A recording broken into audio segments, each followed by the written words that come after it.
Hello, this is Saranrak Kongsunan and welcome to Digital Class Design and Delivery.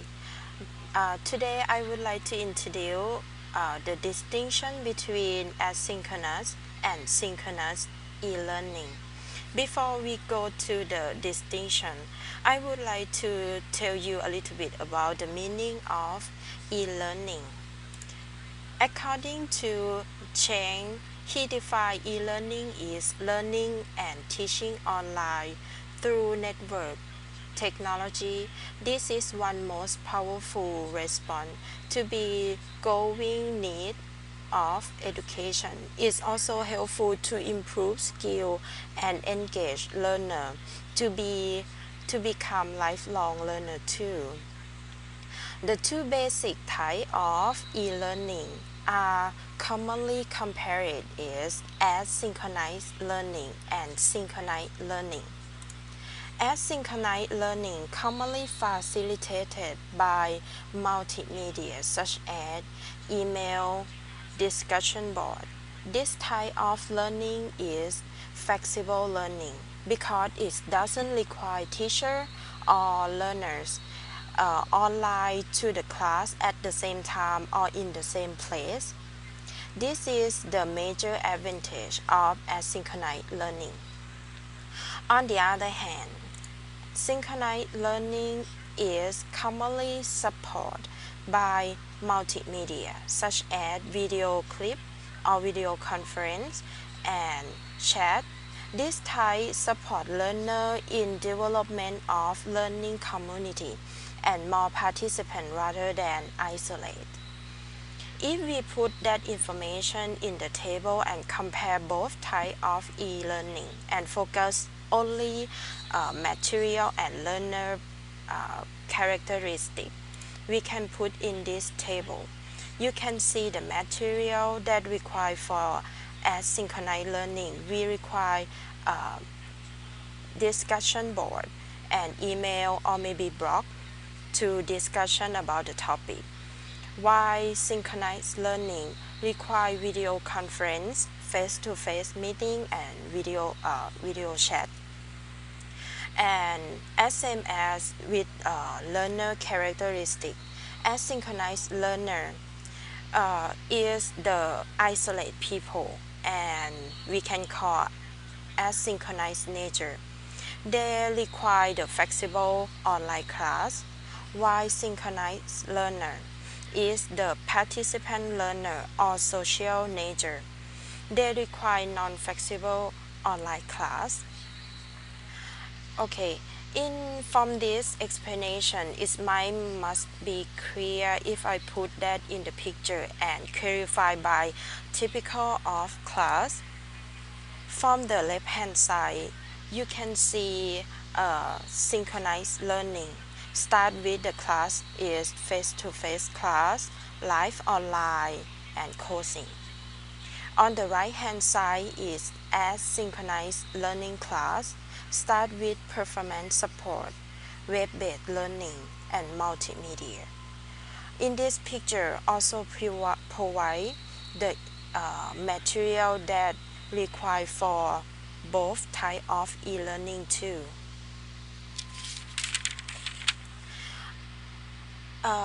Another research has done by Stefan Hakinski. He tried to distinguish both of type of e-learning by using three types of communication that created by Heatron Wade is mentioned for three elements. First one is content related. The second one is planning of tasks. And the third one is social support. From his experiment, he found the distinction between two types of e-learning, and he can clarify the benefit and limitation of type of e-learning too. From this table, the first column provides the asynchronous learning. Asynchronous learning have more benefit. especially increase learner ability to process information and comprehend high quality of information too, as well as allowing learner discuss the complex issue. This is the most remarkable benefit of asynchronous learning. However, the limitation of asynchronous learning are the learner may feel isolated or not a part of community, and as well as educator or teacher cannot see or monitor learners' reaction to. On the other side, in another column, in the second column, synchronized learning have really more benefit too. The most benefit is increased learner motivation to participate and communicate. It allows teacher and able to monitor learner reaction too, and at the same time, learner can show quickly respond too. However, the limitation of synchronized learning is quite limited because the time required that teacher and student need to register our online class together.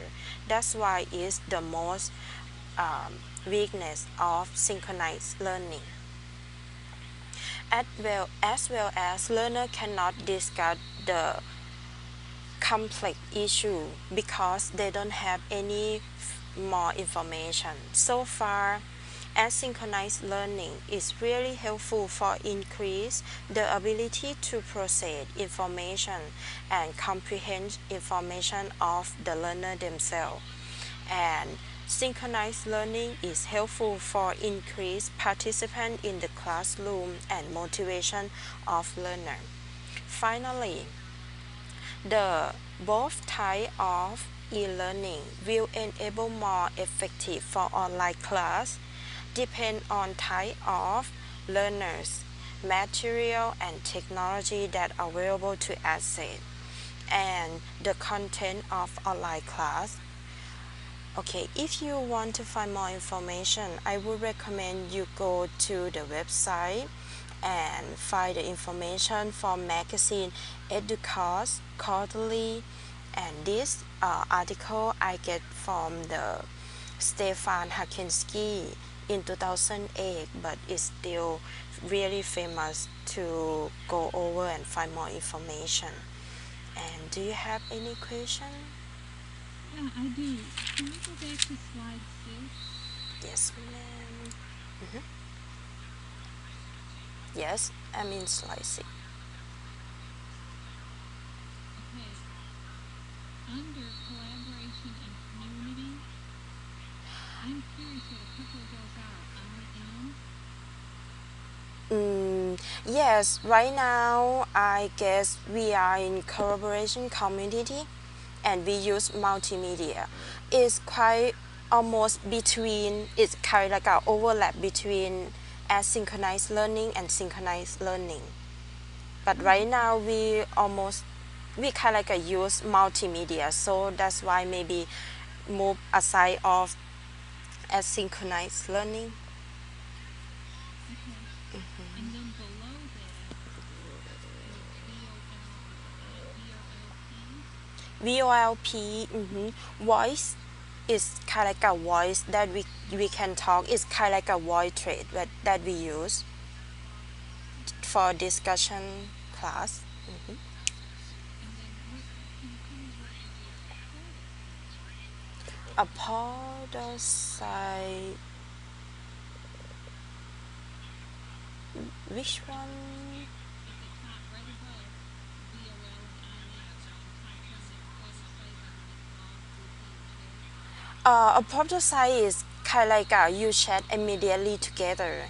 You both is the same time. You need to online together, and you kind of like a chat room. Is kind of like that. Okay. But normally they use in kind of like a small area, like a one company or one classroom. But you are in the front, I'm in the behind. You can chat It's kind of like an intranet. Anything else? Thank you. Do you have any information to add on it? No, I think that you explained it very well. It was very interesting. Thank you